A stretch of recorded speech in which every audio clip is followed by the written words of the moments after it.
In fact, let's now talk about the big story that we are getting for you, and we are going to begin with a story that you need to hear. The story of a relationship manager of ICICI Bank in Rajasthan's Kota turning a swindler. Yes, she allegedly swindled around 5 crore rupees from customers' accounts, which she invested in stock markets and lost. Now, she has been arrested, is in the judicial custody right now. She allegedly swindled 4.58 crore rupees from 110 accounts belonging to 41 customers, and this happened over a period of 2.5 years. We have a reaction coming in. Listen in.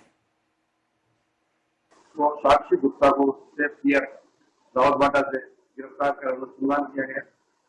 साक्षी गुप्ता की इत्तला पर उसके द्वारा काम में लिए गए mobile एवं laptop को बरामद किया गया। साक्षी गुप्ता द्वारा ग्राहकों की उक्त राशि को शेयर मार्केट, डेयरी ट्रेडिंग में डेबिट अकाउंट के माध्यम से लगाकर ग्राहकों को 4 करोड़ 85 लाख रुपए की हानि। And we have a reaction coming in from ICICI Bank as well. It says, and I quote, "The interest of our customers are of paramount importance to us.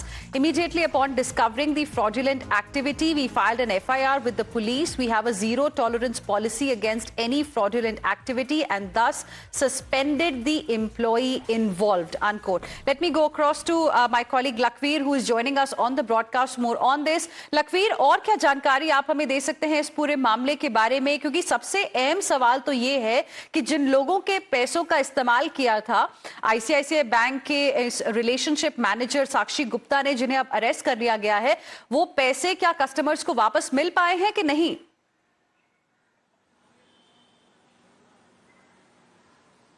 जी देखिए, वैसे तो ये काफ़ी हैरतअंगेज मामला है, क्योंकि जिस प्रकार से शातिराना अंदाज में जो रिलेशनशिप मैनेजर थी आईसीआईसीआई बैंक की साक्षी गुप्ता, उन्होंने उन बैंक अकाउंट होल्डर्स को निशाना बनाया जो कि बुजुर्ग थे, जिन्हें डिजिटल जानकारियां नहीं थी, समझ नहीं थी, उन लोगों को निशाना बनाया, जिसके बाद उन्होंने करीब 2.5 से 3 साल के भीतर ही 4 करोड़ 60 लाख के करीब का घोटाला किया है, जो कि दर्शाता है कि एक जिम्मेदार पद पर बैठा व्यक्ति किस प्रकार से लोगों की ठगी कर सकता है। और यही एक हैरतअंगेज मामला सामने आया। हालांकि इस पूरे मामले का पर्दाफाश तब हुआ जब एक व्यक्ति, जिनकी करीब 1.5 लाख रुपए की एफडी थी, वो उसकी जब जानकारी हासिल करने बैंक में गया तो उसको पता चला कि बैंक ने ये पाया कि जो बैंक एफडी होल्डर है उनको जानकारी दिए बिना ही जो शेयर्स हैं वो ट्रांसफर किए गए। और ऐसा एक नहीं, दर्जनों मामले सामने आए जिसमें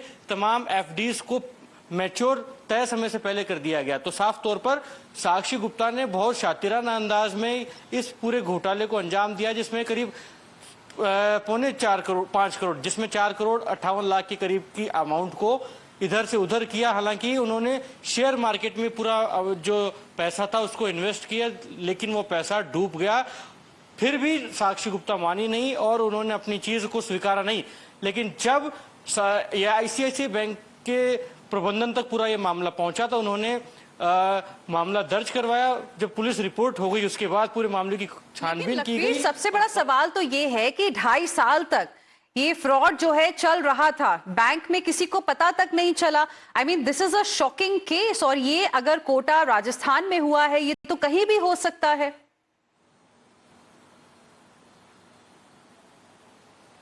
जी देखिए, सिर्फ पता चलने तक की ही बात नहीं है, बल्कि सबसे हैरतअंगेज बात यह है कि जब तक इस रिलेशनशिप ऑफिसर का दूसरी ब्रांच में ट्रांसफर नहीं हुआ तब तक किसी को जानकारी हासिल नहीं हुई। मतलब साफ है कि साक्षी गुप्ता के साथ और भी कोई तार जुड़े हुए होंगे ऑर्गेनाइजेशन के भीतर। ये भी जांच में आगे आने वाले दिनों में पता चलेगा, क्योंकि एक बड़ा मामला है जिसमें कई लोगों के साथ ठगी हुई, कई अकाउंट्स में पैसा ट्रांसफर किया गया।